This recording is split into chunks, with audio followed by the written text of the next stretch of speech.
Today we uncover the chilling story of Joshua Jacobs, a 19-year-old boy from a small town in Kentucky. What began as an innocent relationship between a devoted altar boy and the wife of the local priest spiraled into a shocking affair that ended in tragedy. This is the story of how Joshua's secret relationship with 69-year-old Ruth Anderson, a woman who helped raise him, led to betrayal, murder, and devastation in a once peaceful community. Joshua Jacobs had always been a quiet, thoughtful boy, one who often found solace in the company of adults more than his peers. His mother had passed away when he was only 3 years old, and the memories of her were faint, like a distant dream he knew her only through the stories his father told him and through the few faded photographs that still hung on the walls of their small home. His father, Henry Jacobs, had been a good man but was burdened with the heavy responsibility of raising Joshua alone, while also managing a demanding career as a traveling salesman. Henry's job kept him on the road for weeks at a time, forcing him to rely on friends and neighbors to help care for his young son. Among those neighbors was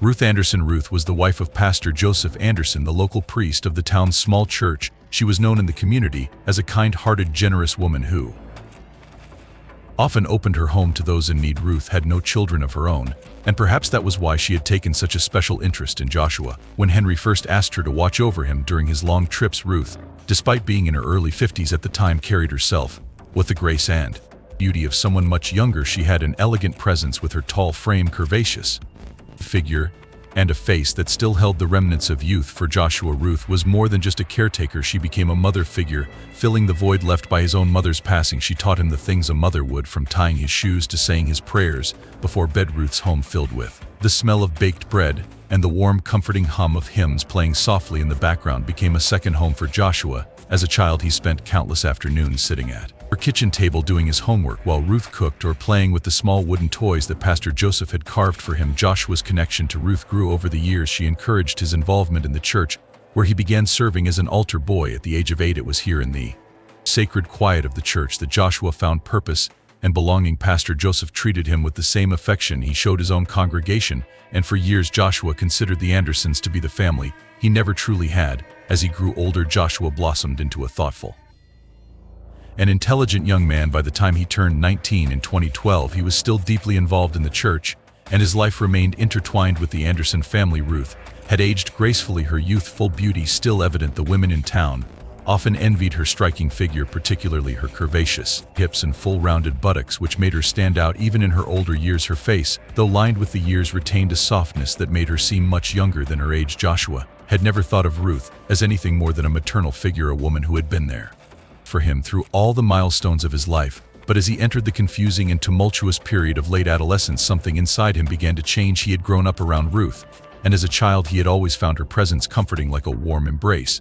But now at 19 he began to notice things about her that he hadn't before: the way her hips swayed as she moved, the softness of her voice, and the way she seemed to glow with a vitality that defied her age. It was a hot summer evening in June 2012 when everything shifted for Joshua. He had stopped by Ruth's house after church, as he often did, to help her with some household chores. Pastor Joseph was away at a church conference, and Joshua, as usual, had agreed to keep Ruth company and assist her with anything she needed. Ruth had always been grateful for his help, but that night something was different. When Joshua arrived, Ruth greeted him at the door wearing a pair of tight shorts and a thin singlet. Joshua had seen her in casual clothes before, but tonight the sight of her in those form-fitting shorts caught him off guard. As they went about their tasks, Joshua found it harder and harder to keep his eyes from wandering. Ruth's body, once a source of maternal warmth, now stirred something unfamiliar in him. Her movements seemed slow, her voice seemed softer, and Joshua couldn't help but notice the way the shorts hugged her hips. It was an innocent scene, Ruth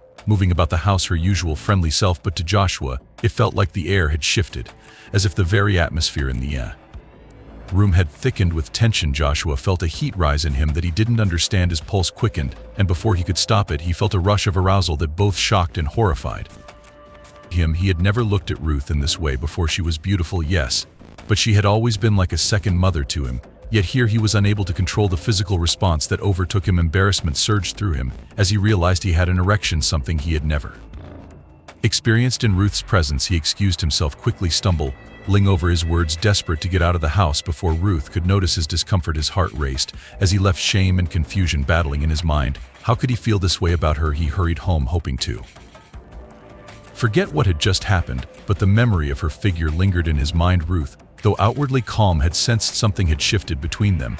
She was no stranger to the power her beauty held over men, even in her older age, and she had noticed the way Joshua's eyes had lingered on her that evening. It wasn't the first time she had felt the gaze of a younger man, but this was different. This was Joshua, someone she had cared for like her own, and yet there was something about the way he had looked at her that excited her awakening feelings that she had long thought buried. Ruth spent the evening in quiet reflection. After Joshua had rushed out of her house, she felt a strange mixture of emotions: surprise, excitement, and a deep longing that had been dormant for years. Pastor Joseph had grown distant over the years, more focused on his role in the church than on their marriage. Their intimacy had faded, leaving Ruth feeling neglected, her needs ignored. But Joshua's reaction to her earlier that day stirred something in her that she hadn't felt in a long time. She had raised Joshua from the time he was just a little boy, taking care of him as if he were her own. She remembered him sitting at her kitchen table, his legs dangling from the chair, smiling as he ate the cookies she made. In many ways, she had been like a mother to him. But now things were different. Joshua was no longer a child, he was a man, and his attraction to her reminded her of her own desirability, something she hadn't thought about in years. That evening, as she prepared for bed, her thoughts kept returning to the way Joshua had looked at her. She felt the warmth spreading through her as she realized that he had found her beautiful, desirable, and that made her feel alive. Again later that night, Ruth decided to call Joshua.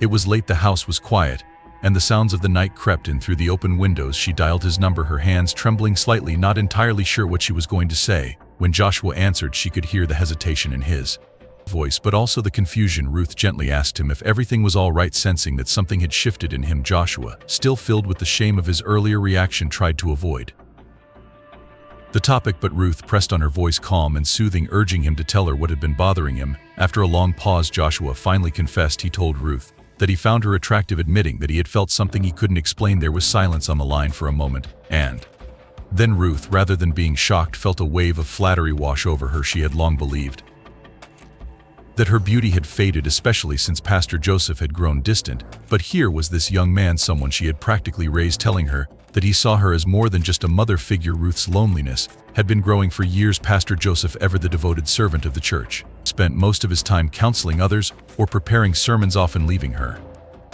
feeling abandoned. Their marriage had become more of a partnership for the sake of appearances than a relationship filled with love and intimacy. Ruth hadn't been touched in months, and the attention Joshua showed her awoke a deep need in her that she had pushed aside for far too long. The next day, Ruth invited Joshua over to the house again. The sun was setting, casting long shadows across the quiet streets. As Joshua made his way to Ruth's home, his heart racing, he didn't know what to expect, but there was a sense of inevitability about what was going to happen. When he arrived, Ruth greeted him at the door with a soft smile. She led him inside, and the air between them felt different, charged with a tension that neither of them could ignore. As they sat in the living room, Ruth began talking, explaining how lonely she had felt in her marriage, how distant her husband had become. She didn't try to justify what was about to happen, but she wanted Joshua to understand that she too had been struggling with emotions she didn't fully comprehend. Joshua, filled with a mixture of guilt and desire, listened as Ruth spoke, feeling the weight of her words settle on his heart. Then, in a moment of vulnerability, Ruth leaned in and kissed him. It was soft, at first tentative, as though she was unsure whether she should proceed, but the connection between them was undeniable. The kiss quickly turned into something more, something neither of them could stop. Their affair began that night, a dangerous and secretive relationship that both knew was wrong but could not resist. For months they met in secret, often in Ruth's home when Pastor Joseph was away on church business. The excitement of being together, of sharing stolen moments, fueled their affair, but for Joshua the guilt began to build. Raised with strict Christian values, he knew that what he was doing was not just wrong, but a deep betrayal of both the man who had been like a father to him and the church he had devoted so much of his life to. At night, Joshua would lie awake thinking of the sermons Pastor Joseph had delivered about sin and temptation, feeling the weight of his own actions pressing down on him. Ruth, on the other hand, felt alive again. For the first time in years, she felt desirable, needed, and wanted. Joshua's youth and passion made her feel like she was reliving the days of her own youth. She convinced herself that what they had was love, that their connection was something special, something more than just an affair. She found ways to rationalize the wrongness of it all, telling herself that Joshua was an adult now, a man capable of making his own choices. But deep down she knew that this couldn't last. By the fall of 2013, the weight of their actions had become too much for Joshua to bear. His guilt had grown unbearable, and one day he told Ruth that he could no longer live with the secret. He needed to confess. He couldn't continue betraying Pastor Joseph, a man who had given him so much without facing the consequences. Ruth, upon hearing this, panicked. She knew that if Joshua told her husband, it would destroy everything. Her marriage, her reputation, her place in the community. She begged Joshua not to confess, promising that they could stop, that they could go back to how things were before. But Joshua was resolute. He told her that he had to confess, no matter the cost. Ruth spent the following days consumed by fear. She couldn't let Joshua ruin her life. She couldn't let him destroy everything she had worked so hard to maintain. She realized that she had no choice. She had to stop him. On November 15, 2013, Ruth invited Joshua over to her house one last time. She told him that she understood his decision, that she respected his need to confess, and that they could have one final dinner together before everything changed. Joshua, still conflicted but trusting Ruth, agreed. That evening, Ruth prepared a simple dinner, acting as though everything was normal, but beneath her calm exterior her mind was racing. She had laced Joshua's drink with poisonous substance she had carefully chosen to be quick but relatively painless. As they sat at the kitchen table, Joshua spoke of how he planned to confess to Pastor Joseph, explaining his guilt and his hope for forgiveness. Ruth listened quietly, watching as he slowly drank the poisoned wine, her heart pounding in her chest. It didn't take long for the poison to take effect. Joshua's face grew pale, his words slurring as he tried to continue speaking. He suddenly gripped the edge of the table, confusion and fear flashing across his face. As his body weakened, within minutes Joshua collapsed to the floor, his breathing shallow, his life slipping away. Ruth stood over him, tears streaming down her face as she watched him die, knowing that there was no turning back now. As Joshua's body lay lifeless on the kitchen floor, Ruth felt a numbness settle over her. The house was quiet, the only sound the ticking of the clock on the wall. She had done what she felt she had to do, but as she stood there, looking down at the boy she had once cared for like a son, she realized that she had destroyed not only him but herself as well. On the morning of November 16, 2013, Henry Jacobs woke up with an uneasy feeling gnawing at him. Joshua had not returned home the previous night, and that was unlike him. Joshua was always responsible, never giving his father any reason to worry. Henry had tried calling him, but there was no answer, and as the minutes turned into hours, the fear settled in his gut. He knew something was wrong. By midday, Henry reported his son missing, his voice trembling as he described Joshua's last known whereabouts to the local authorities. The small-town police launched a search. Almost immediately, they combed through the streets, questioned neighbors, and searched the places Joshua frequented.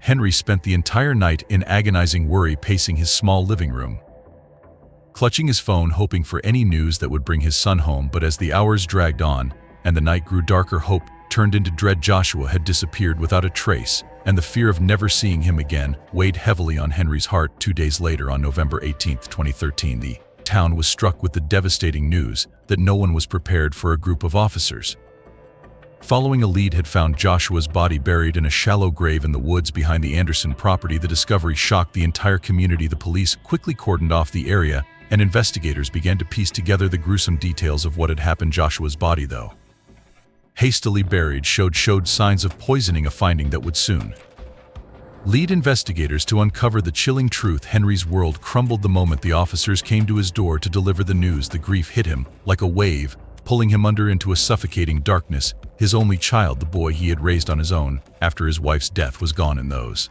first moments of realization, Henry felt not just the pain of loss but the weight of guilt pressing down on him. He had trusted Ruth Anderson, the woman who had cared for Joshua all those years, to be a mother figure to his son. He had never imagined that the woman he had known for so long could have anything to do with his son's death.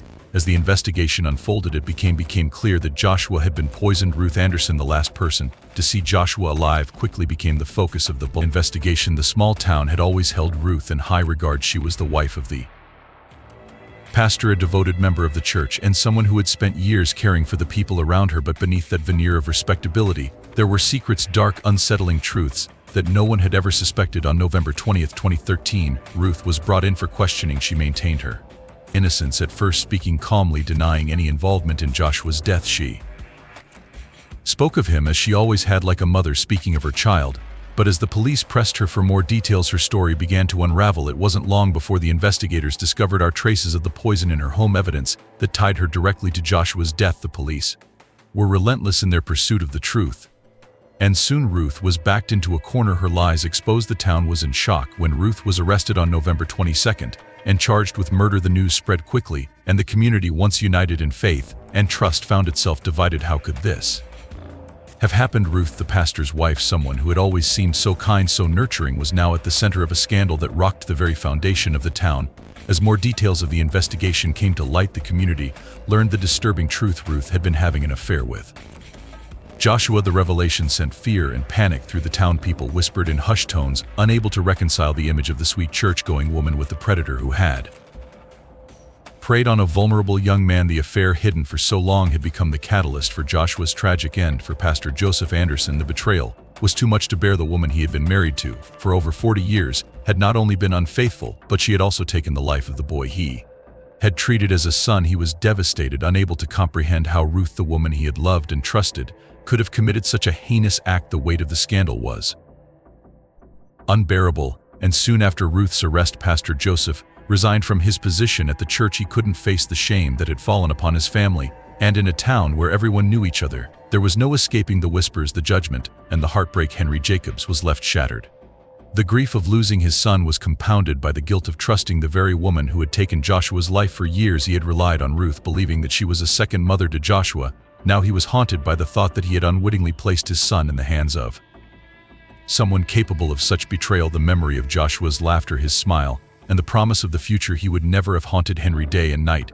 He found himself walking through an empty house filled with reminders of the boy he had lost. The trial began in March of 2014. By then the town had become a shadow of its former self. People who once gathered together for Sunday service now kept their distance, unsure of what to believe anymore. The courtroom was packed with familiar faces, members of the community who had once admired Ruth, now sitting in silence as the prosecution laid out the grim details of the case. The prosecution painted Ruth as a manipulative woman who had preyed on a young, vulnerable boy. They revealed the affair in excruciating detail, shocking the members of the town who had once trusted her. The defense attempted to argue that the relationship had been consensual, but it was clear to everyone in the room that Ruth had been the instigator. Joshua had been a confused, conflicted young man, and Ruth had used her position of authority to exploit his vulnerability. As the trial wore on, the emotional toll on both Henry and Pastor Joseph was evident. Henry sat in the back of the courtroom, his face etched with sorrow, while Pastor Joseph remained quiet, his once strong presence now diminished. Both men had lost everything: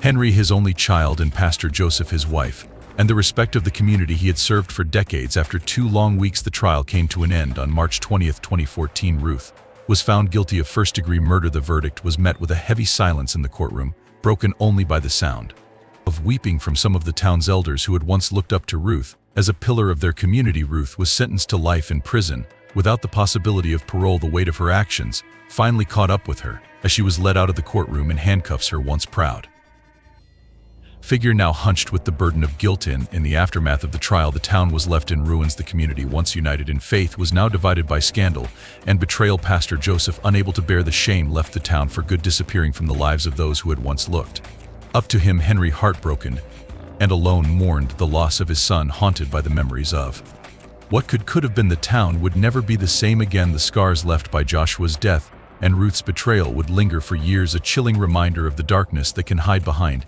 even the most trusted of faces. This reminds me of a very similar case where a 65-year-old housewife's affair with a teenage neighbor's son ends deadly. Kindly take a look at this video and subscribe to the channel so you don't miss out on our daily updates.